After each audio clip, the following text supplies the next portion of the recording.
since that infamous game in Florida 2 years ago for you? Just any extra special meaning for that from the other day? No, it was just me playing the game I love to play with my teammates. Teammates doing their job, executing the play at a high level. And I was just a fortunate one to be open on that play. Just thankful for the opportunity. Yeah, great throw by Steph. You go up to make a great catch. Is that particular play something y'all had worked on a lot in practice? It's something that's just timing, I guess. Timing with quarterback and receivers, that's something that we always work on daily with Stetson and all the other quarterbacks. So we're just on the same page on that play. So he has to throw it just over the the reach of the defensive back, right? And you have to time your lead. Right, that was a great throw by Stetson. He put it right on the money. It couldn't be any better. Marcus, what has the path to right now been like for you coming off of that injury? It's been a long journey. A lot of ups and downs. A lot of other little minor injuries, like between all that of what happened. But yeah, it's definitely been a long journey. I'm just grateful and thankful to be in the position I am right now and to be able to still play the game I love to play with my teammates.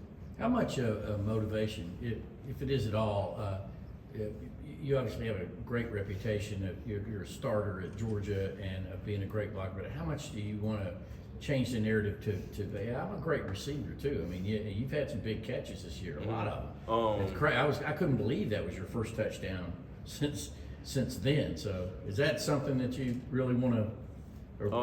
That's something I'm not really focused on. I'm not really focused on any task that people give me or I'm a blocker or I'm a receiver. I just want to win at the end of the day. Whatever I could do to help put my team in the position to win, that's what I want to do. It don't matter what I'm doing. Catching the ball, blocking, it don't matter. I just want to play ball at the end of the day. Sort of along those lines, what's sort of been your mindset with AD out and just playing that role? Since he's been out, it's definitely been like a change of mindset, knowing that I have to step up a little bit more, knowing that he's not playing. So that's something that we've all embraced in the receiver room. Not only me, Ladd, a bunch of other guys, Dylan Bell, a bunch of other guys that have embraced in the receiver room, just knowing that we have to step up and make plays because one of our soldiers is out. You talk so much about, and not just you, but everyone in this program, about the importance of both physical and mental toughness. How has playing and attending the University of Georgia made you a tougher individual? Playing here is really tough, especially everybody see the rewards of us playing on Saturdays, but nobody sees the insides of us coming in the morning, 6 o'clock in the morning, going through spring, going through fall, going through the summer, and all of it just is mentally and physically exhausting. So it's not built for everybody. I could say not everybody's built to play here and play here at a high level. So I just feel like it's a tough place to play at. Yeah, Kirby mentioned earlier this week that when he's talking to recruits, he emphasizes how much you guys hit and how physical you are. How much of an adjustment you came from one of the best high school programs in the country? How much of an adjustment was that for you? The level of physicality at the University of Georgia and getting adjusted? It was completely flip a page.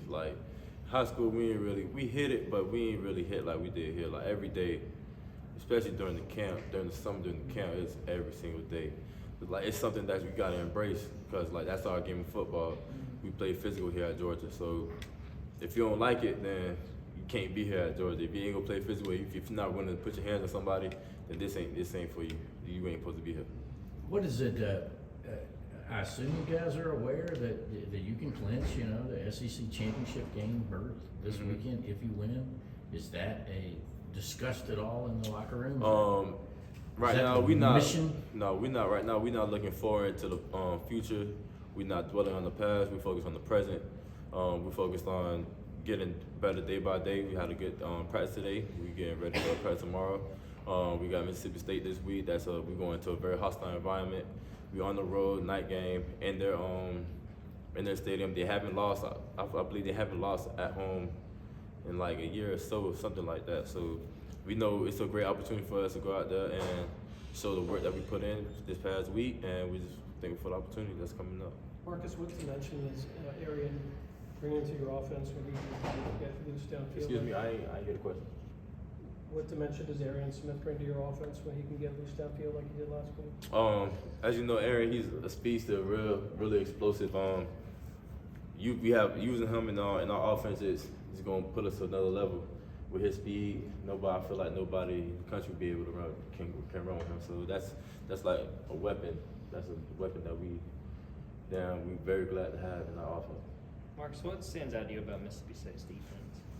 They have a unique defense. They run a 3-3-5. Usually three down linemen with they have like a 5, they got 3 safeties back there.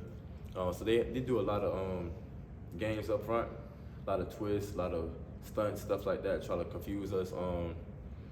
It's just we just gotta attack them out the gate and be physical with them out the gate because they're trying to be physical with us, so we can't get out physical. What's the challenge like for the receivers specifically going against defense like that? I don't say it's just basically just making sure we're running our routes, crisp, getting our depth, making sure that we're executing like we do every week. That's it. How have you seen Warren Erickson and the offensive line kind of improve throughout the course of the year? The O-line, shout out to the O-line, first of all. They make the offense go. Without them, ain't none of this, ain't nothing, we can't move the ball, anything. They've been great this year for us. They've been physical, they've been moving people, getting a block, getting guys sprung open for big runs, and thankful for protecting the quarterback. Kirby said he's noticed them playing with a little bit more confidence. Have you seen that yourself? I haven't really paid attention to the O-line. I'm not gonna lie to you, but in practice, but I damn sure know that they play hard and they're always ready to play for us. You talk about the environment and atmosphere that y'all are going into at Mississippi State. How much has Kirby talked about the cowbells, the thing that makes them so specifically unique? That's something that he emphasized every day.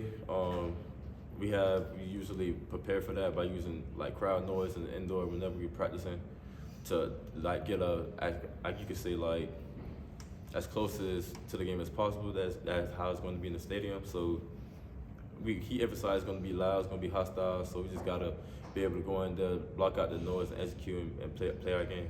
Have you guys been able to pump in cowbell noise, those ring, anything like that? No, sir. No? You ever had to deal with cowbells? No, I've never been to Mississippi State. Did not have to deal with no cowbells, nothing like that. No.